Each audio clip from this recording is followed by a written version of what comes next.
Ce soir, je vais vous parler de station spatiale. Station spatiale pour... Est-ce que vous m'entendez même en haut? Ça va? Bien? Station spatiale, même pour beaucoup d'entre vous, c'est l'ISS. Il n'y a que l'ISS qu'on voit de temps en temps dans le ciel.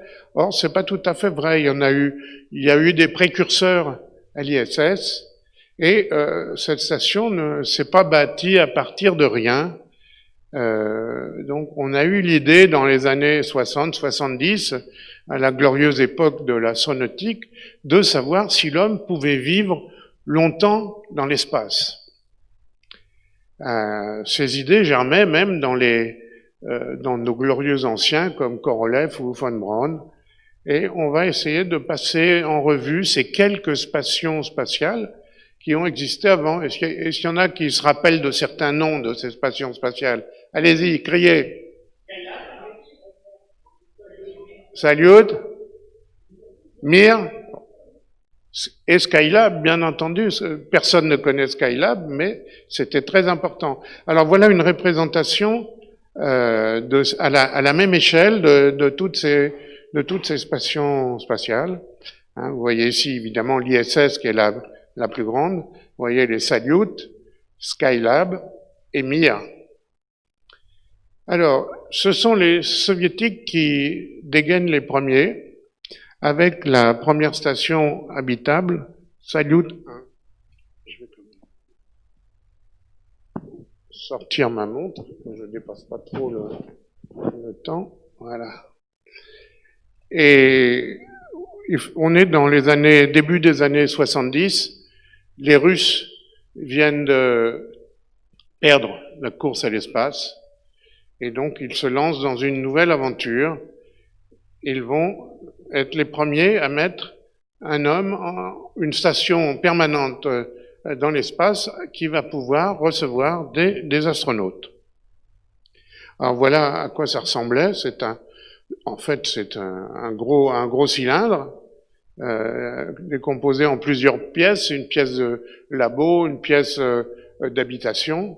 Et de chaque côté, on peut venir y amarrer un vaisseau de transport du genre Soyouz ou Progress. Le vaisseau Progress, pour ceux qui ne savent pas, c'est un vaisseau Soyouz qui n'emporte que de l'alimentation ou des réserves, etc., mais pas d'hommes. Hein. Et voilà à quoi ça ressemble. Alors, ce concept était né dans les années 60 et tout doucement, à l'occasion de la perestroïka, on a su que les premiers Salyut, c'était un Salyut un peu spécial, militaire. Vous savez, il y a un accord entre toutes les puissances où l'espace ne doit pas être militarisé. Eh bien, nos amis russes n'y avaient pas tout à fait respecté ça au tout début. Comme ils avaient perdu la course à la Lune, ils commençaient à avoir vraiment peur des Américains. Ils ont lancé une station qui était plutôt militaire. Certains disent qu'il y avait des possibilités de bombes à bord. Bon, j'en suis pas sûr. Mais voilà. Alors, il y a eu plusieurs types de Salyut. Les dernières étant Salyut 6 et 7, avec 2 ports d'amarrage. Alors, remarquez que c'est une Salyut qui transporte le premier astronaute français, Jean-Loup Chrétien, en 1982. Hein, il y reste 3-4 semaines, et il retournera plus tard à bord de Mir. Alors, vous voyez, il est là, hein, Jean-Loup Chrétien. Alors, du côté des Américains, les Américains ne sont pas en reste, et vous savez que une fois qu'on a été sur la Lune, qu'on a conquis la Lune, le Congrès américain a dit bon, on a été sur la Lune, c'est fini là maintenant, on va pas continuer, hein, on va arrêter de dépenser de l'argent. Donc à Apollo 17, le Congrès a dit basta. Apollo 18, Apollo 19, Apollo 20, hop, à la poubelle. Alors c'est embêtant, on avait les fusées, on avait les capsules. Hein, mais vous savez, les Américains, ils sont un peu comme ça. Hein. Quand ils ont fait quelque chose, après, ils appuient sur le bouton off, c'est fini. Bon, messieurs, vous êtes là aujourd'hui, c'est pas la peine de venir demain. Hein, voilà. Ça se fait un peu comme ça pour la fin du programme Apollo. Alors, il y a quand même des gens qui ont eu l'idée, c'est un peu dommage de perdre toutes ces fusées, toutes ces capsules. Et ils ont bricolé un troisième étage d'une fusée Saturne, que vous voyez à droite, là, et ils l'ont rendu habitable. Alors, cet étage, hein, c'est assez énorme, hein, et ils vont l'équiper de panneaux solaires et d'un télescope qui va permettre d'étudier le Soleil. C'est la première fois qu'on pourra étudier le Soleil à partir de l'espace, et ça va devenir la première station spatiale américaine. Donc vous voyez ici, est-ce que vous voyez ma flèche qui se déplace? Oui. D'accord. Donc ça c'est le corps de la fusée Saturne, du dernier étage de la fusée Saturne. On l'a transformé pour faire un port d'amarrage d'une capsule Apollo. On a donc récupéré Apollo, une des 3 Apollo qui restaient. On a rajouté ici le télescope spatial, le télescope pour étudier le Soleil, et vous voyez l'énorme volume qu'il y a à l'intérieur. Alors, on envoie la station sur orbite à l'aide d'une Saturne V, il en restait 2 ou 3, donc on va l'utiliser. Les autres termineront malheureusement dans des musées, hein. Et on va envoyer l'équipage séparément à l'aide d'une plus petite fusée Saturne, la fusée Saturne 1B. Voilà. Et bon, bah, pas de chance parce que avant le lancement des astronautes eux-mêmes, on s'aperçoit que la station a des problèmes. La température intérieure augmente, énormément même, et il n'y a plus d'électricité d'abord. Alors c'est un peu embêtant. Est-ce que la mission est perdue? Eh bien non. Nos Américains, même, des fois je leur tape un peu dessus, mais là je dois avouer qu'ils sont assez extraordinaires, parce que dans des cas difficiles, ils savent vraiment réagir, faire bosser toutes leurs équipes, et ils vont réparer à distance, puis sur place, la capsule. Alors pour la chaleur, eh ben, on va mettre un parapluie en millard. Vous voyez le millard en haut à droite. Le millard, c'est ce que vous avez peut-être dans votre voiture, une couverture de survie. Eh ben voilà, ils ont mis une couverture de survie, ça vient de l'époque spatiale. Hein. Ça isole énormément de la température. Hein. Alors, et le panneau solaire, alors il y en a un qui est cassé, c'est-à-dire qu'il s'est arraché au décollage, et le deuxième qui s'est pas ouvert. Alors, ils pensent que ça va suffire d'un seul panneau solaire pour alimenter la station. Alors vous voyez, quand les astronautes vont arriver à la station, vont faire une photo, ils vont tourner autour, et vous voyez les dégâts. Alors vous voyez ici le panneau solaire qui n'est pas ouvert, vous voyez ici à l'opposé le panneau solaire qui n'existe pas, qui n'existe plus, et vous voyez à cet endroit-là le revêtement thermique d'isolation qui n'existe plus. Hein. Donc, eh bien, les astronautes vont faire plusieurs sorties extravéhiculaires. Vous voyez, ils installent ici le bouclier de Millard. Ils coupent à la pince coupante ce qui bloquait le panneau solaire. Et voilà, la station est sauvée, la température descend, l'électricité monte et la station est sauvée. Voilà, eux, ils ont fait leur job, ils reviennent sur Terre, et puis on va envoyer une prochaine mission, alors 2 ou 3. Oui, pour ceux qui s'intéressent à Skylab, il y a un petit problème avec les numérotations. Il y en a qui ont numéroté Skylab 1, l'envoi de Skylab sans les astronautes, d'autres uniquement avec les astronautes, enfin peu importe. Donc vous voyez, pas mal de sorties extravéhiculaires, expériences scientifiques sur le Soleil, expériences médicales, et on commence à tester l'influence de l'absence de gravité sur l'organisme. Il y a plein de places, vous voyez, si bien qu'à l'intérieur, on va pouvoir tester des systèmes pour se bouger dans l'espace, hein, ce qu'on appelle le MMU, qui sera utilisé après avec la navette spatiale, par exemple. Voilà à quoi ça ressemble. Alors, vous voyez, c'est énorme. Regardez le bonhomme qui est là. Hein. Et si vous avez une petite minute, je vous montre quand même alors voilà l'arrivée des astronautes. Donc et voilà, ça c'est c'est le deuxième équipage. Hein, et ils ont pu filmer l'arrivée. Et vous voyez, c'est énorme. Hein. C'est bien plus grand que Salyut, c'est bien plus grand de ce que va être Mir. Et ce sont des volumes comparables ou même pour certains plus grands que ce qu'il y a sur l'ISS. Hein. Voilà, donc on procède à toutes les bêtises habituelles. Hein. Voilà, on fait de la course à pied. Bon, pas beaucoup d'intérêt. Et puis, c'est la dernière mission, Skylab 3, c'est la mission la plus longue. On va rester plusieurs mois dans l'espace. On va beaucoup apprendre pour l'ISS hein, avec ça. Et voilà, une très belle photo avant de partir. Ils font une très belle photo de leur capsule. Alors, il y a eu un petit problème lors de ce vol. Le planning décidé par Mission Control est très, très compliqué. Et les astronautes en avaient assez. Et ils ont failli avoir une mutinerie à bord, si bien que ces 3 astronautes n'ont plus jamais revolé. Ça a été leur punition. Voilà. On met au point, vous voyez ici les toilettes dans l'espace. Voilà à quoi ça ressemble. Alors, Skylab a été le précurseur de l'ISS.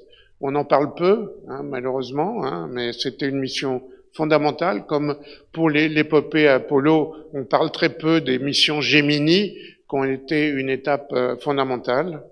On a battu des records de durée, mais la NASA n'a plus d'argent pour ces manips. On va tout consacrer à la navette spatiale. Voilà. Alors, les Russes, maintenant, ne sont pas en reste.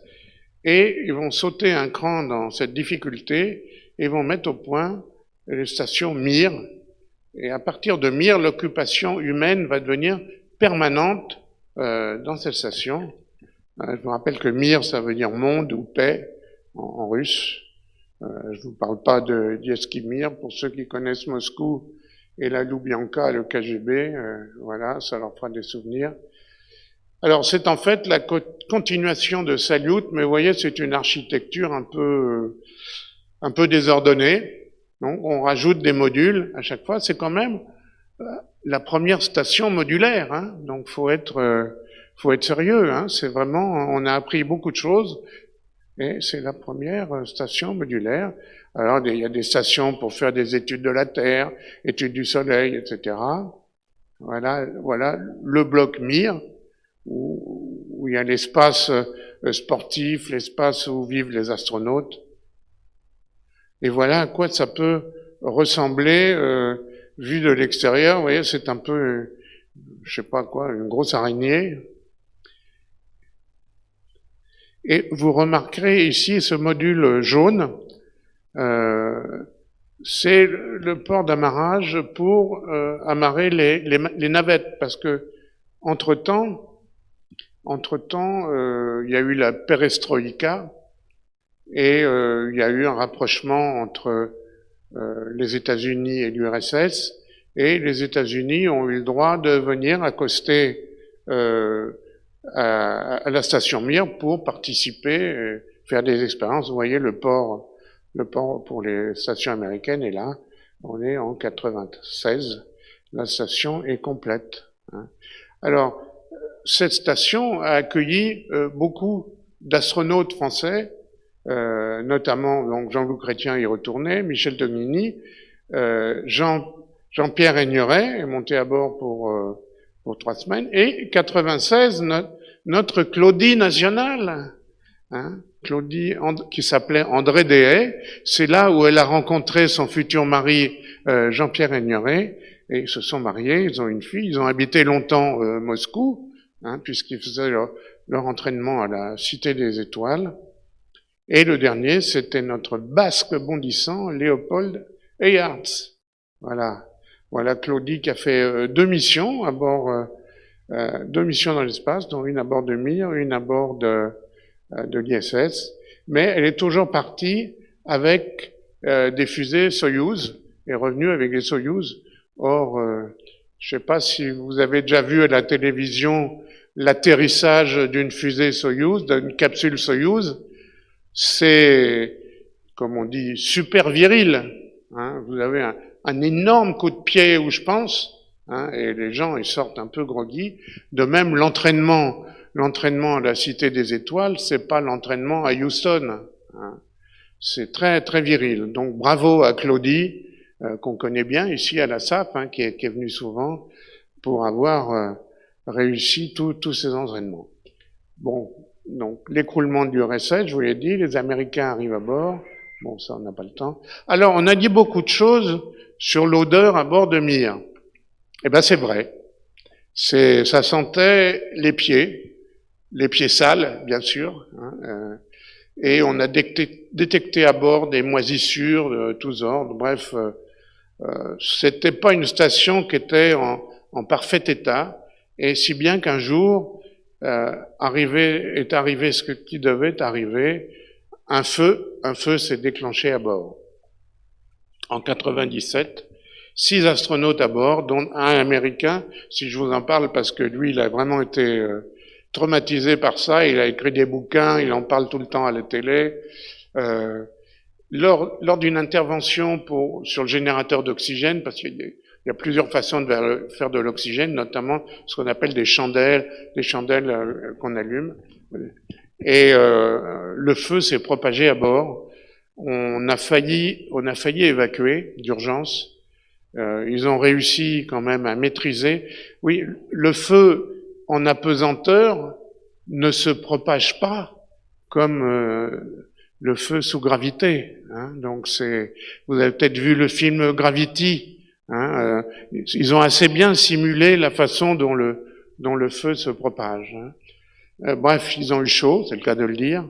Et quelque temps plus tard, un accostage d'un vaisseau Progress s'est mal passé et a heurté la station Mir, et il y a eu dépressurisation d'un compartiment qu'on a été obligé d'isoler parce qu'on n'arrivait pas à arrêter la dépressurisation. Bref, il est temps de mettre Mir à la retraite. Mir désorbité en 2001, après 15 ans d'opération. Je sais qu'il y a même quelqu'un chez nous qui avait prédit que il se passerait quelque chose lorsque Mir s'écraserait sur Terre. Comment ça s'appelle? Ouais. Eh bien, il s'est trompé. Mais il a été honnête, il a dit si je me trompe, je dirai plus rien après. Bon. Ouais. Voilà. Alors, ah oui, une anecdote amusante.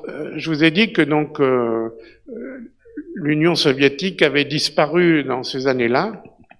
Donc notre astronaute russe Sergueï Krikalev devait faire des expériences de longue durée à bord de Mir. Hein, les Russes voulaient tester des longues périodes, et il devait rester au moins 10 mois à bord. Or, il est entré à bord de Mir en tant que soviétique, et il est retourné sur Terre en tant que russe. Il avait perdu son pays. Pour le récompenser, il participera à l'ISS, il ira 6 fois dans l'espace. Donc on va construire en 82, sous le mandat Reagan. Alors Reagan, c'était un président, à poigne, vous vous rappelez, la guerre des étoiles et tout. Donc il décide de pas se laisser faire par les Russes, et il décide de construire une station internationale permanente autour de la Terre. Elle s'appelait Freedom au début, mais ça coûtait de plus en plus cher. Et donc il a demandé l'aide à l'Europe, au Canada, au Japon. Elle est rebaptisée Alpha. Et puis en 86, après l'accident de Challenger, ça modifie un peu tout le programme. Il demande aussi aux Russes de participer, donc, et ça va s'appeler Station spatiale internationale. Son coût est évalué à 10 milliards de dollars. Évidemment, ce coût va être dépassé d'un facteur 10, ça va coûter 100 milliards de dollars. Alors voilà, la conception, c'est un peu comme Mir, mais un peu plus ordonnée, conception modulaire, placée en orbite basse, 400 km d'altitude, et occupée, le but c'est d'être occupé en permanence. 3 personnes, puis 6 personnes. Sa construction démarre en 98. Alors voilà à quoi ça ressemble. Alors regardez la philosophie de l'ISS. On voit souvent des photos à la télévision. Vous voyez, elle est en 2 parties. Il y a une croix. Alors cette partie-là, c'est la partie sous pression, c'est-à-dire pressurisée, où des êtres humains, des astronautes peuvent vivre sans scaphandre. Par contre, l'autre partie, qui est beaucoup plus longue, c'est une poutre sur laquelle on va suspendre des instruments, des panneaux solaires, des refroidisseurs, etc. Alors, il y a peut-être des choses que vous reconnaissez. Les Français reconnaîtront, par exemple, ici, c'est l'ATV, le module, Columbus, le module de laboratoire européen. Ici, c'est le module laboratoire japonais. Et on voit ici les modules russes, et là, c'est les parties américaines. On va voir ça en détail. Alors, contrairement à ce qu'on pourrait croire, il y a un avant, un arrière, un haut et un bas dans la station. L'avant, c'est ceux qui se dirigent. Alors, l'avant se dirige, est situé là où se sont situés les laboratoires européens et japonais, vers la partie américaine. L'arrière est situé vers la partie russe. Et vous voyez, il y a gauche et droite. Donc l'ISS avance sur son orbite dans le sens de la partie avant vers arrière. Voilà. Alors, on va commencer à monter cette station. Le premier élément est lancé par une grosse fusée Proton. Vous voyez, c'est ça. C'est un élément de la station Mir. Vous reconnaissez, c'est une partie de la station Mir. Puis, on accroche une navette. Une navette va accrocher un module de jonction que vous voyez ici. Ces modules de jonction s'appellent nœuds, mais après, on leur donne des noms. Alors ici, il s'appelle Unity. Et puis, on continue. On rajoute le module de service Zvezda, ici, russe. Et ça sera dans cet endroit, au début, où nos amis astronautes pourront vivre. Ça va être le cœur de la station au début. Donc, à partir de ce moment, la station est habitable. Et on envoie maintenant le premier équipage. Alors, la numérotation pour ça, c'est expédition, et puis un numéro d'expédition, étant donné qu'on démarre avec expédition 1, c'est la première expédition qui emmène des astronautes dans le début de la Station spatiale internationale. Vous reconnaissez ici notre ami Sergueï Krikalev, qui participe donc à la mise sous tension de la station. Donc, et puis progressivement, on rajoute des éléments. Vous voyez, on rajoute des panneaux solaires ici. On rajoute encore un laboratoire américain, Destiny, que vous voyez ici, Destiné. Vous remarquez ici un Soyouz qui est accroché à la partie russe. Voilà. Et ce sont les navettes, ce sont principalement les navettes américaines qui vont transporter ces gros éléments pour s'accrocher à l'ISS. Et on les accroche grâce on le voit pas là, non on le voit pas, grâce au bras, il y a un bras articulé qui se déplace à l'extérieur le long de l'ISS pour déplacer ces éléments. Je vous rappelle qu'on est en absence de pesanteur, donc ça pèse pas. Et vous voyez, progressivement, l'ISS prend la forme que l'on veut. Progressivement, on commence à avoir sérieusement de la place à l'intérieur. Vous voyez, ça devient vraiment habitable. On a même des fenêtres. Vous voyez, ça c'est la fenêtre de Destiny. Et on va apporter maintenant un sas pour procéder à des sorties extravéhiculaires. Ce sas va permettre, je vous expliquerai après comment ça se passe, va permettre la décompression pour sortir ou pour rentrer. Alors, comment travaille-t-on dans l'espace? On m'a souvent posé la question. Eh bien, mal, ou disons difficilement, parce que la pesanteur, ça aide pas. Vous vous rappelez la troisième loi de Newton? Toute action entraîne réaction. Petite perceuse à main, vous appuyez dessus, elle tourne, c'est vous qui tournez. Hein? Donc, faut s'accrocher. Quand on fait le moindre effort, faut s'accrocher, soit à du velcro, soit il y a des étriers pour s'accrocher. Donc voilà, il faut faire attention. D'autre part, on a des gants. Les gants qui sont importants puisqu'ils doivent vous protéger de l'espace, vous protéger des micrométéorites. Et donc les outils sont un peu plus grands que les outils ordinaires. Vous voyez ici une petite perceuse. Hein. Voilà. Alors comment s'entraîne-t-on? Eh bien, on s'entraîne dans les piscines. Vous vous rappelez peut-être ce que je vous avais dit lors de la conférence sur Apollo. On avait eu des problèmes lorsque les premiers astronautes sortaient de Gemini à l'extérieur pour essayer de manipuler des choses, de bouger. Ça ne marchait pas. Ils ne s'étaient pas habitués, ils ne s'habituaient pas à la pesanteur. Et c'est Buzz Aldrin, c'était un plongeur très, très fortiche. Et il a eu l'idée, mais c'est bien sûr, mon Dieu, pourquoi ne s'entraîne-t-on pas dans une piscine? Et c'est lui qui a eu l'idée pour que les astronautes s'entraînent dans les piscines. Et à partir de ce moment-là, tous les astronautes se sont entraînés dans les piscines et on fait la même chose pour l'ISS. Il y a une énorme piscine à Houston qui comprend tous les modules de l'ISS et où les astronautes peuvent s'entraîner pour la future mission qu'ils vont effectuer, soit remplacer des éléments, soit rajouter quelque chose.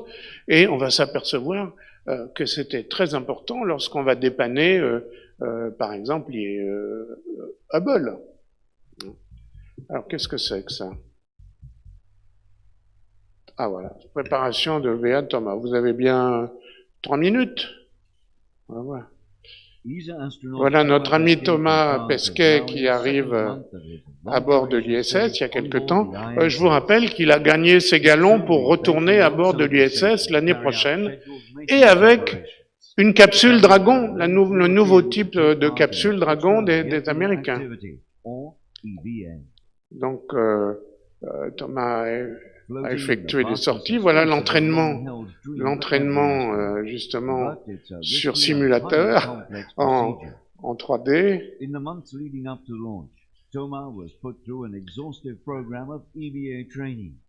Alors, on va voir comment on prépare ces sorties. Je vous présente la grand-mère de l'espace, là. Elle a passé, je crois, le plus grand nombre d'heures dans l'espace. Il y a été plusieurs fois. Il a l'air sérieux, notre ami Thomas. Hein. Et voilà la piscine où on s'entraîne. Mobility and communications whilst working outside the station. I remember the first time getting into the suit. You're crammed in the suit and it's very rigid. Alors c'est le même scaphandre, les mêmes gants évidemment pour avoir les mêmes sensations que dans l'espace. Bon, on va peut-être passer. Peut-être intéressant. The space environment is simulated using a large pool known as the Neutral Buoyancy Lab. Here, astronauts can train on replica ISS modules, gradually learning how to operate the EVA suit to carry out complex tasks in microgravity. It's very hard work. Donc, quand ils sont dans la piscine, ils sont bien sûr par liaison radio avec les gens de la mission qui leur expliquent ce qu'il faut faire. Voilà. Alors, que respire-t-on à bord de l'ISS? Eh bien, on respire exactement le même air que sur Terre. Et on va voir que c'est ça qui va poser quelques petits problèmes. C'est donc de l'air, un bar, ou 14,7 PSI, parce que bon, les Américains raisonnent aussi en PSI de temps en temps. Le CO2 est éliminé par des filtres chimiques, comme à bord d'Apollo, hein. Et l'air est fabriqué à partir de l'électrolyse de l'eau, hein, H2O. Le H, on le relâche, et le O sert à faire l'air, et l'azote est conservé. Alors, il y a une fabrique côté américain, une fabrique côté russe, hein. Et en cas de secours, il y a ces fameuses chandelles à oxygène, c'est celles qui avaient mis le feu à bord de Mir. Les astronautes sont pas très pas très chauds pour les utiliser.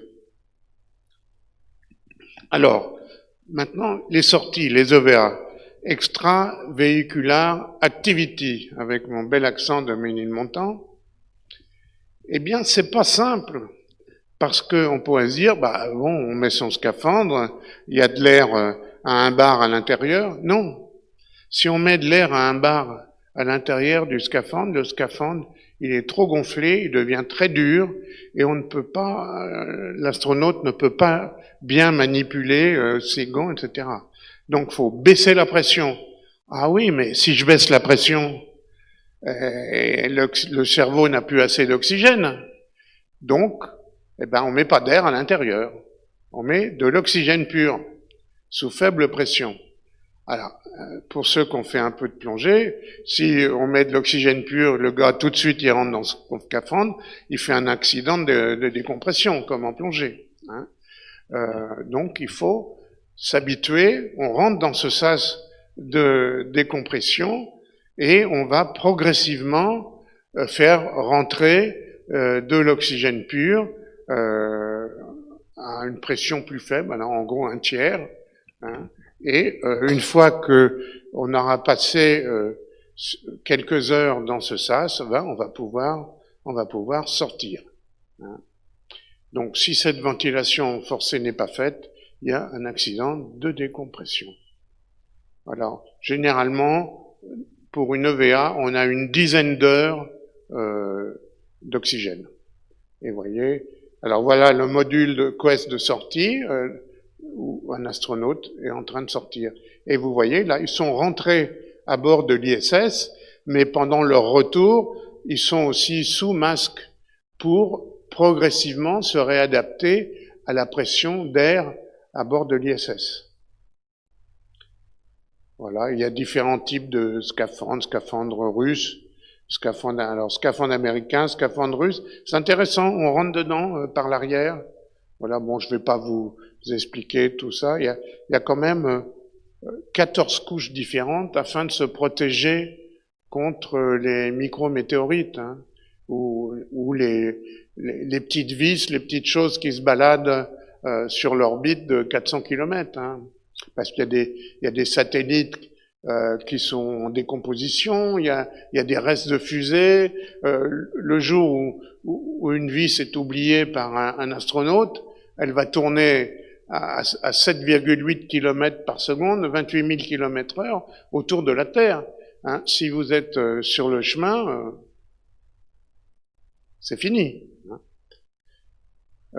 Donc la capsule, le scaphandre pour les astronautes américains comprend aussi une partie en acier inoxydable et un mini-réacteur qui leur permet de regagner l'ISS au cas où. Parce que là, on se posait la question. Et ça, c'est le scaphandre russe, bon, qui est à peu près pareil. Alors, il y a tous les boutons de réglage dessus, que vous voyez, et les réserves, oxygène et eau. Alors, je voulais vous dire quand même, vous voyez, s'il faut plusieurs heures pour se préparer, c'est quand même un rêve. Quand on voit dans les films comme Deep Impact ou je sais pas quoi, Armageddon surtout, Bruce Willis qui met son scaphandre et hop, il sort comme ça. Bon, ça marche pas, mais faut pas lui dire, hein. Voilà. Bon, les Russes vont aussi installer un module, parce que évidemment, les scaphandres russes et les scaphandres américains, ils n'ont pas tout à fait la même taille. Et le scaphandre russe ne passe pas dans module américain. Voilà, bon. Donc les Russes ont aussi une sortie, un sas de sortie pour les sorties extravéhiculaires que vous voyez ici. Alors, des choses intéressantes maintenant. Maman, pipi. Bah oui, c'est important. Parce que je vous rappelais Mercury, le premier Mercury avec Alan Shepard.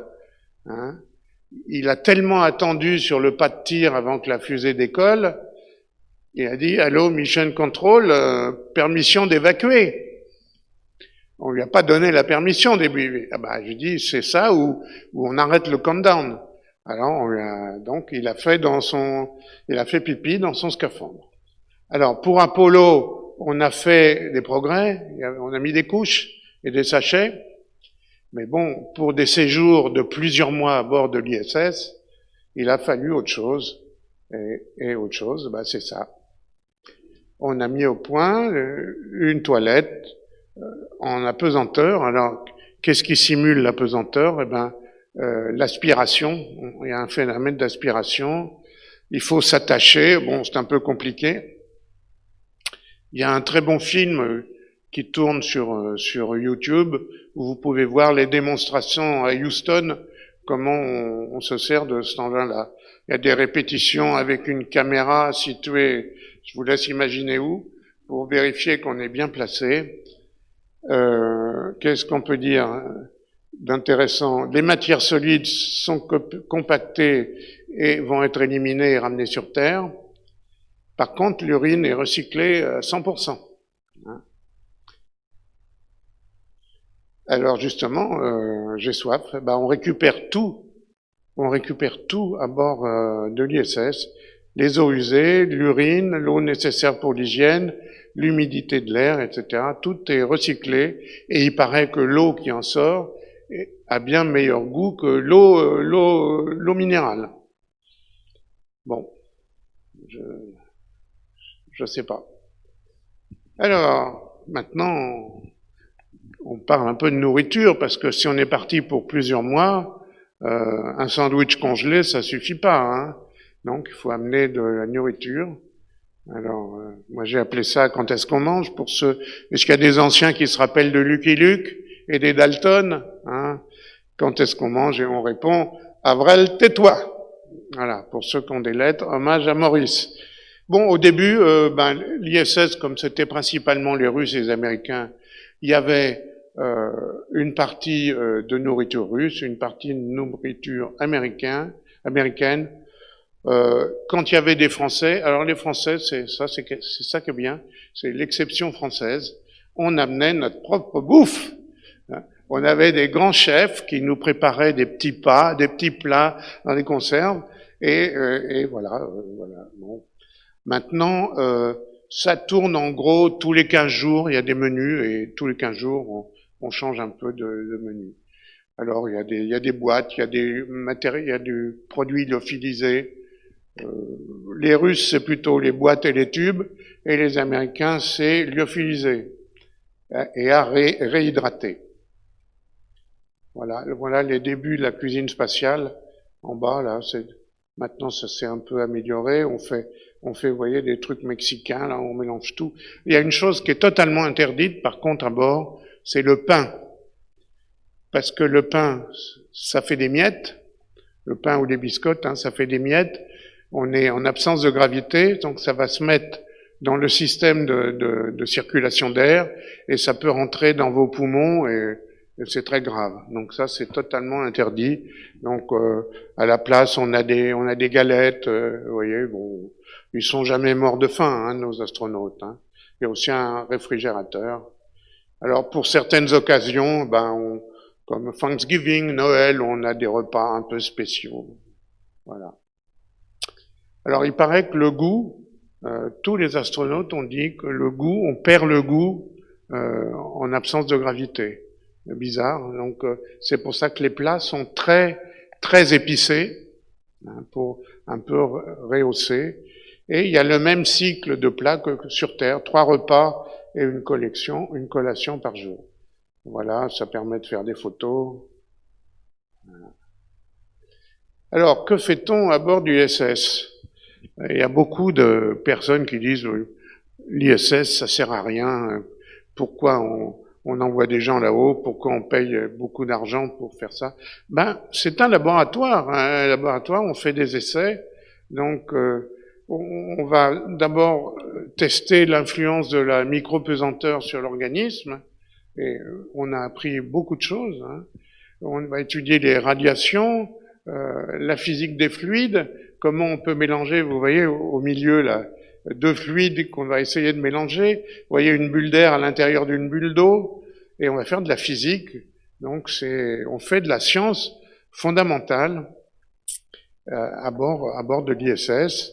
Et donc il faut pas tourner ça en ridicule. On a appris beaucoup de choses sur justement ce qui se passe avec le corps humain. Déjà, on grandit de 4 ou 5 centimètres, à cause de l'absence de pesanteur. On se décalcifie. Il paraît que ça joue énormément aussi sur les globes oculaires et sur le cerveau, puisqu'on a fait une expérience où il y avait 2 jumeaux astronautes, un qui est resté au sol, les Kelly, les jumeaux Kelly, vous avez peut-être entendu parler, un qui est resté au sol et un qui est resté à bord de l'ISS pendant 6 mois. Et on s'est aperçu que la personne qui était restée à bord de l'ISS, eh bien, avait des défauts dans le cerveau, indépendamment des problèmes qu'il y avait au niveau de l'ossature, puisqu'on sait que ça pose des problèmes très importants sur les os, sur la circulation sanguine. Donc, on apprend des choses là-dessus. C'est important. Pourquoi? Parce que n'oubliez pas que on veut aller vers Mars. Vers Mars, vous êtes parti pour 3 ans. Alors, vous n'êtes pas 3 ans en l'absence de gravité, mais vous êtes pendant 2 ans presque, 1 an et demi en absence de gravité dans l'espace, exposé aux radiations, et puis sur Mars, vous êtes une gravité faible et exposé aussi à d'autres radiations. Donc, c'est problématique. Donc, il faut absolument résoudre ce problème. Alors, à quoi ressemble une journée à bord de l'ISS? Bon, étant donné qu'il y a 16 levées et couchers de soleil par jour, faut se mettre d'accord sur 1 heure à bord. Donc, ça sera GMT. Alors, GMT, paraît que ça s'appelle UTC maintenant, ça veut dire Universal Time. Ouais, bon. Alors, réveil des troupes à 6 heures, petit-déj, contact avec le centre de mission pour savoir le programme de la journée, début du travail à 8 heures, exercice obligatoire, ils font au moins 2 heures d'exercice par jour, fin de la journée 19h30, dîner, discussion, voilà, période de repos, on dort dans des sacs, on ne travaille pas le samedi après-midi et le dimanche. Alors je vous dis tout de suite, ne le dites à personne et ne le dites pas à Martinez, ils font plus de 35 heures. Ah oui. Ça. Alors on se lave avec des lingettes humides, shampoing sans rinçage et la pâte dentifrice est à avaler. Oui, faut aimer. Alors voilà le sac de couchage. Bon, on n'a rien besoin d'autre puisqu'il n'y a pas de pesanteur. Ce que je comprends pas, pour les dames, c'est qu'elles viennent quand même avec leurs cheveux longs. Moi, je sais pas, ça fait un peu bizarre, elles pourraient se couper les cheveux. Alors la construction continue jusqu'en 2007, donc et on commence à avoir la forme définitive. Alors on rajoute, vous voyez, ces éléments que vous voyez sur certaines photos, c'est pas des panneaux solaires, c'est des radiateurs. Pourquoi? On produit plus de chaleur, plus d'électricité qu'on en a besoin, donc faut les réémettre vers l'espace. Donc c'est du métal vers l'espace. Voilà. Voilà. Alors vous reconnaissez ici le laboratoire Columbus, laboratoire européen, et ici le laboratoire japonais, qui ont été alors transportés en 2007 par la navette. Voilà. Bon, je vous passe tout ça. Alors ça, c'est intéressant. C'est en 2010, on a rajouté un des derniers éléments par la navette Endeavour, le module Tranquility, mais c'est surtout parce que il comporte une fenêtre sur la Terre, la coupole. La fenêtre, alors vous voyez, elle est là. Vous la voyez? Elle est là, la coupole, sur ce module, et elle est ici. Alors là, la fenêtre est fermée, hein, on peut ouvrir. Elle est fermée pour se protéger, quand on peut se protéger, qu'il n'y a personne qui regarde. Hein. Et voilà notre ami Thomas Pesquet qui est dans la coupole. Alors ça, tous les astronautes le disent, la coupole, c'est l'endroit préféré quand on a 5 minutes pour se reposer. On va dans la coupole et on prend son pied en regardant la Terre. On voit la Terre, c'est formidable. On fait des belles photos. D'ailleurs, notre ami Thomas a publié un livre avec des belles photos qu'il a faites. Bon, c'est facile. Enfin, c'est facile. Je crois qu'il y a une 30aine d'appareils photo à disposition des astronautes. Et étant donné qu'on passe 16 fois par jour, on fait 16 fois par jour le tour de la Terre, on peut trouver un endroit intéressant à photographier. Vous voyez, par exemple, la nuit. Vous voyez, ici, la France. On reconnaît la France. La Belgique, avec toutes les autoroutes illuminées. Hein, on reconnaît bien la Belgique, tout est illuminé. On voit Paris ici, et l'Angleterre, Londres. Voilà. Et voilà la coupole, ici, vue de l'extérieur, ouverte. Alors, voilà comment c'est construit. Oui, j'ai encore un petit peu de temps. Voilà comment s'est construit la station spatiale, vous voyez, module par module. Et ce que vous voyez à gauche, ce sont les expéditions, le numéro des expéditions qui ont monté tout cela. C'est un sacré mécano. Hein. À propos, ça existe, je crois qu'elle existe en Lego, et elle doit exister en maquette normale. Hein.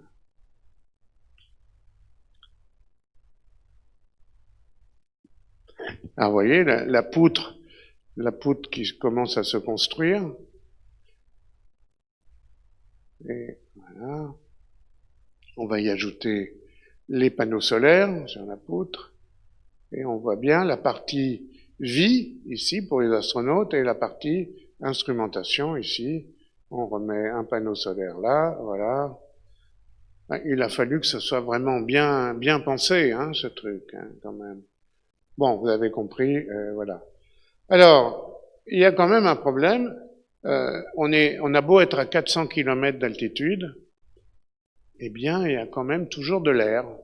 Il reste quelques molécules d'air qui freinent la station parce qu'elle présente quand même une surface non négligeable. Et vous voyez, on a calculé, ça freine de l'ordre de 100 mètres par jour.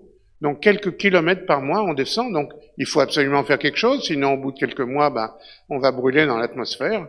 Alors comment on fait ça? Eh bien, les cargos de ravitaillement ont des moteurs généralement, et ces moteurs sont utilisés pour rehausser la station. L'HTV l'a fait, les Progress peuvent le faire, etc. Vous voyez ici une courbe réelle de surélévation, enfin d'élévation de l'altitude de l'ISS. Vous voyez ici, c'est des kilomètres. Hein. 401, 402, 403. Et ici, vous voyez février, mars, avril, etc. Donc, à chaque fois, on donne un petit coup pour la surélever. Alors, on fait aussi des déviations de trajectoire, parce que quand on sait qu'une pièce relativement importante se situe sur l'orbite de l'ISS, et ça on le sait parce que depuis le sol, on est capable de détecter des gros objets qui tournent autour de la Terre. Alors des gros objets, une dizaine, 10, 20 centimètres, hein, en dessous on peut pas. Hein. Donc on va volontairement faire dévier l'ISS de sa trajectoire pour échapper. Alors, il y a un truc qui est formidable hein, avec Daniel quand on est dehors à montrer le ciel et qu'on dit aux gens, dans 3 minutes, regardez vers le sud-est, vous allez avoir un point brillant qui va arriver, c'est l'ISS. Et voilà, 22h03, le point arrive. Alors les gens, ils sont médusés, hein, vraiment médusés. C'est le clou quand on fait une présentation pour montrer les étoiles, le ciel, si on a la chance que l'ISS passe. Alors on peut dire, comment on peut le voir? Eh ben c'est facile. Alors je vous suggère de noter le nom du site, c'est Heavens Above. Vous voyez, heavens.above.com. Et puis vous rentrez dedans, vous rentrez le lieu où vous êtes, et ça vous donne pour les 10 prochains jours les horaires de passage. Oui, si vous voulez faire une photo, c'est vraiment super. Alors ça donne pas que l'ISS, ça donne tous les satellites visibles, hein. Par exemple, le Starlink d'Elon Musk, qui trouble beaucoup d'astronomes, hein, vous pouvez voir, ou d'autres satellites. Donc ça vaut vraiment le coup. Donc vous voyez, on vous donne sur écran un tableau comme ça, avec la date, la luminosité, le début, la fin, et dans quel coin du ciel il faut regarder. C'est vraiment... c'est incroyable, hein, quand on voit ça. Quand vous voyez ce petit point qui bouge et vous pensez qu'il y a 3 ou 4 bonshommes là-haut qui sont peut-être en train de vous photographier, c'est le pied, rien à dire. Bon, vous avez compris, quoi. Ah, bon, ça, j'ai pas le temps, ça dure 10 minutes. Alors, l'ISS, il y a des visiteurs, les visiteurs du soir. Allez. Alors, qu'est-ce qu'il y a comme visiteur? Je vais un peu vite, là. Il y a eu la navette, hein. Il y a les Soyouz russes. Le Soyouz, c'est à 2 chevaux de l'espace, hein. Les Soyouz, ça date de l'époque des années 60. Ça a été inventé par Korolev, hein, et ça marche toujours. Bon, ça a été un peu modernisé. C'est un truc en 3 parties, et c'est très fiable. Comme la fusée Soyouz, on en est au numéro 1750 au point de vue décollage, quelque chose comme ça. Bon, ça avance. Bon, l'atterrissage un peu viril, vous voyez, arrivé à 70 cm du sol, il y a des rétrofusées qui se mettent en marche, et là, paf, hein. Alors, 70 cm du sol, c'est bien si vous êtes comme ça. Mais si vous êtes comme ça, le coup de pied où je pense se produit un petit peu plus tard, et il paraît que l'atterrissage est encore plus dur, hein. Et les gens ont beau dire OK quand on sort, ils sont un peu groggy quand même, hein. Il y a des cargos qui amènent du matos, hein. Alors qu'est-ce qu'il y a eu? Il y a le ATV européen, il y a le Progress russe, il y a le HTV japonais, voilà. Voilà l'ATV. Il y a d'autres cargos, Sinus, la capsule Dragon, qui emmène, sans astronaute, qui amène uniquement du fret. Voilà. Là, ce sont tous les ports d'amarrage, c'est pas intéressant. Et il y a les nouveaux visiteurs, maintenant. Vous savez que l'Amérique a décidé de reprendre pied dans les capsules spatiales. Et il y a actuellement trois projets en construction. Alors, il y en a un qui est plus qu'en construction, c'est Dragon, Crew Dragon, de SpaceX, qui a déjà fait un aller-retour.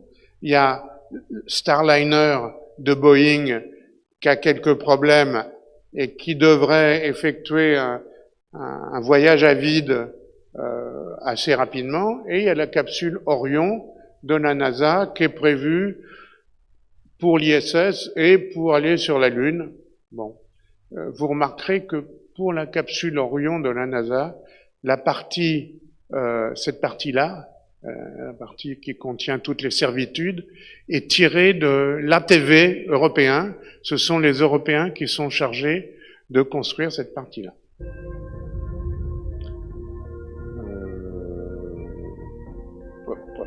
Le minute 20.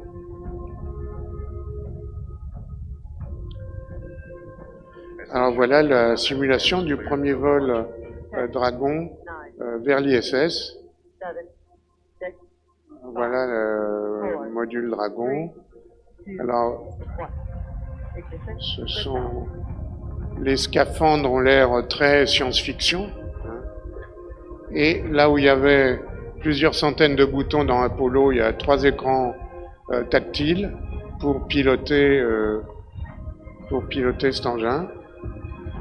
Alors j'aurais pu vous mettre le vrai film, hein, mais j'ai pas eu le temps de. Il est très long, hein, j'ai pas eu le temps de le couper, donc je vous ai mis une simulation. Voilà, on est sur orbite. Le deuxième étage a mis sur orbite à la bonne vitesse. Et là, on est à bord de l'ISS, à bord de la coupole, et on voit arriver la capsule Dragon qui se présente au port d'amarrage. On ouvre son nez et son port d'amarrage, voilà, on vient, et voilà. Et on dit capture, et on est capturé. Et voilà, vous voyez Voilà. Alors, comment va évoluer l'ISS? On fait des expériences intéressantes ici, notamment une expérience pour mettre en évidence la matière noire et l'antimatière. Donc, on n'a pas encore des résultats très satisfaisants avec ça, mais on l'a installé à l'extérieur sur une poutre. On a des modules gonflables, comme ici, qui permettent d'être transportés dans des espaces petits et arriver, monter sur l'ISS. On les gonfle, ça fait de la place en plus. Vous voyez, il y a des aides à bord, un robonaute. Alors, il n'a pas de jambes, bon, parce que ça sert à rien, les jambes en apesanteur. Voilà. Alors, je veux absolument vous parler de ça, je vous en ai déjà parlé, mais c'est important parce que je pense que c'est un facteur rédhibitoire pour les vols spatiaux de longue durée. Bon, l'effet de la microgravité, sang vers le haut, perte de calcium, allongement, tout ça, on connaît. L'ADN a été modifié quand on a fait l'expérience avec les deux jumeaux. L'ADN a été modifié et il y a des légères déformations des globes oculaires. Protection contre les objets en orbite. Bon, là, on va voir comment s'est constitué l'ISS. Hein. Qu'est-ce qu'il faut faire? Est-ce qu'il faut mettre une très grosse épaisseur ou plutôt plusieurs petites épaisseurs? Quel est le maximum d'efficacité? Et puis les radiations. Alors, les radiations, il y a principalement dans l'espace deux types de radiations dangereuses. Les rayons cosmiques galactiques qui viennent de tous les endroits de l'univers, on ne peut pas y faire grand-chose. Et les particules solaires provenant du vent solaire liées aux éruptions. Alors ça, on ne peut pas y faire grand-chose non plus, mais on peut savoir quand se produit une éruption solaire et quand ça va arriver au niveau de l'ISS. Hein, puisque ce sont des particules lourdes qui mettent plusieurs jours à atteindre la Terre. Alors qu'on a des satellites autour du Soleil et on peut étudier le Soleil, on sait quand il y a eu ces éruptions. Vous voyez par exemple en bas à gauche une éruption solaire qui émet un nombre incalculable de particules qui saturent la caméra. Hein. Voilà. Alors ces particules, eh bien, ces particules, on ne sait pas bien comment s'en protéger. Alors, les rayons cosmiques galactiques, ce sont des rayons gamma. Il faudrait se protéger avec de l'hydrogène, des matériaux hydrogénés, donc du plastique, etc. Ou alors de très fortes épaisseurs de plomb. Vous vous rendez compte que c'est pas envisageable sur des petites structures. Donc c'est un problème. Donc il est à peu près certain que les gens qui vont partir vers Mars, statistiquement, il y en aura quelques-uns qui seront pas bien au retour. Et quand je dis pas bien, c'est pas bien du tout. Mais bon, c'est un problème. Donc au moins 2 heures d'exercice par jour, vous voyez, on court, on fait des efforts pour maintenir un peu ses muscles. Et encore, on arrive atrophié. Notre ami Thomas, quand il est revenu sur Terre, qu'est-ce qu'il nous disait? Il avait les artères d'un homme de 60 ans. Bon, il a récupéré entre-temps, hein. Mais c'est pas sans risque, hein. Mais on apprend. Voilà la protection. Alors voilà comment on se protège entre l'extérieur et l'intérieur. Il y a, par exemple, une grosse épaisseur, un petit bloc d'alu, puis des épaisseurs de matériaux organiques et du Kevlar. Le Kevlar, vous savez, c'est ce qui sert à faire les antiballes hein, pour les flics.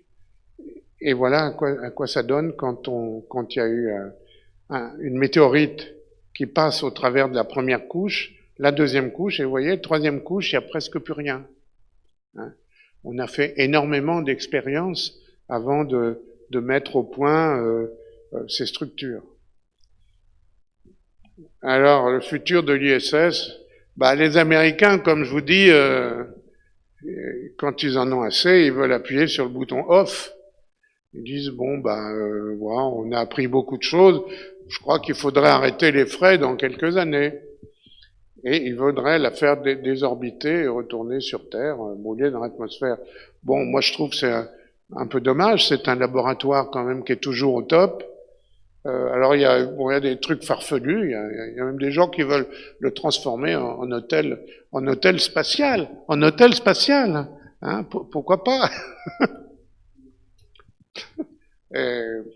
Ou alors le vendre. C'est quand même important parce que, vous voyez, on parle de 2030. 2030, donc ça veut dire qu'à partir de 2030, on n'aura plus de station spatiale permanente dans l'espace. Mais 2030, c'est l'époque à laquelle, je vais vous en parler tout de suite, les Chinois vont commencer à mettre leur propre station spatiale dans l'espace. Alors bon, peut-être que ça fera réfléchir les Américains. Voilà. Justement, la station chinoise. Alors les Chinois, ils ont voulu copier un peu les Russes et les Américains. Ils ont d'abord mis au point des vaisseaux Shenzhou qui sont des Soyouz améliorés. Hein. Vous voyez ici un Soyouz et vous voyez ici un vaisseau Shenzhou, c'est la même structure. Hein. Pourquoi pas, ça marche bien, donc autant copier quelque chose qui fonctionne bien. Et ils ont déjà effectué plusieurs fois des séjours dans l'espace, hein. Contrairement à nous, Européens, où on n'est pas capable d'envoyer avec nos propres fusées des éléments dans l'espace. Hein. Voilà, ils ont même envoyé leur première cosmonette, je sais pas comment on dit, ouais. Voilà. Et ils ont commencé à partir de modules. Vous voyez, ça ressemble beaucoup à Mir, au premier élément de Mir. Et ils ont commencé à mettre au point une mini-station que vous voyez là, prise en photo. Et vous voyez la capsule Shenzhou qui est accrochée. Ah. Alors, attendez, il y a un truc là.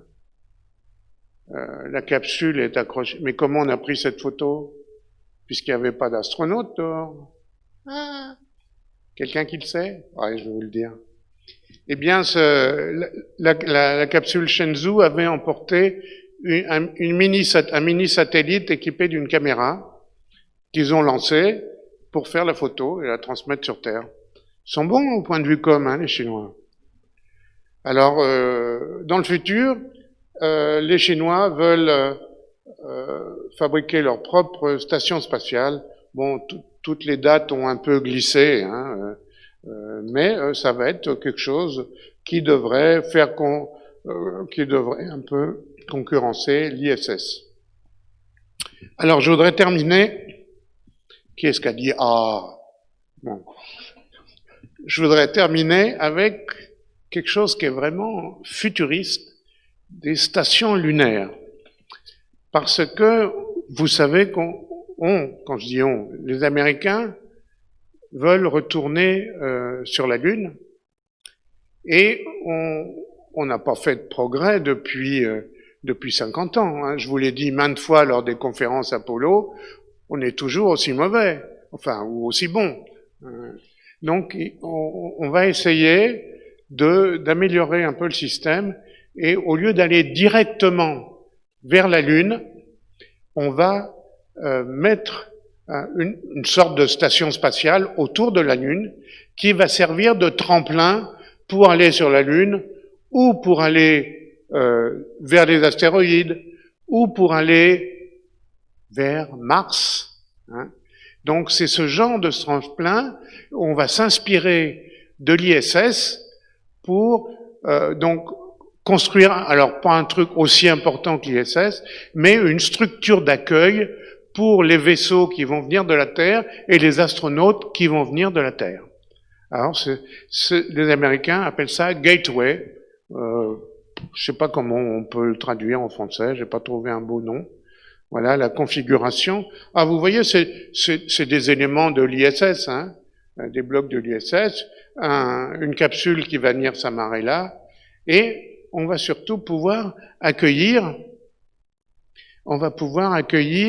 Où est-ce qu'il... Voilà. Alors, vous voyez, la capsule, elle s'est amarrée ici. Les astronautes vont passer peut-être un jour ou deux à l'intérieur pour se détendre, ou je sais pas quoi, pour vérifier que leur module lunaire qui était envoyé précédemment, qui est ici, vérifier que le module lunaire fonctionne bien, rentrer à bord du module lunaire et vont aller atterrir, à l'UNIR pour des missions un peu plus longue durée sur la Lune. En gros, devraient rester 7 ou 8 jours, parce que cette station spatiale tourne à une orbite un peu spéciale et se représente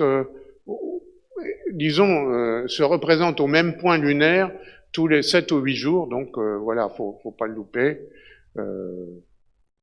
Voilà, je sais pas si on peut voir ça. C'est une simulation par Lockheed Martin. Le Martin de Lockheed, c'est pas moi, malheureusement. Sinon, je serais pas là. Hein. Et c'est une très grande société, Lockheed Martin, hein, qui fabrique beaucoup d'avions. Hein. Vous avez entendu parler des F-35, déjà, ils font ça aussi. Mais ils sont aussi très forts dans le spatial, et c'est un des compétiteurs pour lancer ces stations spatiales lunaires. Donc ça va être construit module par module, comme pour l'ISS. Alors évidemment, ça va coûter un petit peu plus cher, parce qu'il va falloir dépenser plus d'énergie. Il faut passer la première vitesse cosmique et aller à 11 km par seconde au lieu des 7,8, c'est donc un peu plus de puissance dans les fusées. Donc vous voyez, il va y avoir un même système de bras robotisés, et on amène les différents modules.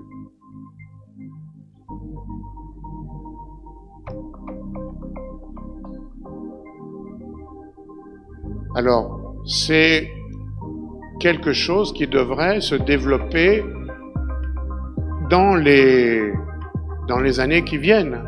Hein. Je vous rappelle que Donald Trump, j'allais dire Donald Duck, Donald Trump a promis aux Américains de remettre les pieds sur la Lune en 2024. 2024, les enfants, c'est demain. Hein. Si on n'a pas la technique maintenant pour 2024, on ira, ça sera jamais en 2024. Donc on commence à s'intéresser à ça, et on espère que dans un an ou deux déjà, on aura quelque chose autour de la Lune. Je vous remercie, et c'est plutôt Thomas qui vous remercie.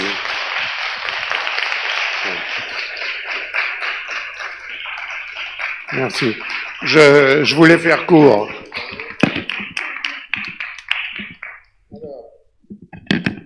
Moi, je veux bien prendre des questions, mais il n'y a pas de micro, et j'entends mal. S'il y a quelqu'un qui a une question qui veut bien, ou une ou deux questions qui veut bien la dire, sinon on arrête là et je vous donne rendez-vous le mois prochain. Pas de questions? Eh ben, écoutez, je vous souhaite tous un bon retour. Survivez au Covid, hein, faites gaffe à tout. Prenez soin de vous et de vos proches, téléphonez aux anciens. S'il y a des plus anciens que nous on est là déjà en gros une population à risque, hein. Mais il y a encore au-dessus de nous, hein. C'est une maladie très brutale, ça, et très pernicieuse. Donc on fait attention, hein. Donc bon retour. C'est bon pour toi, Laurent?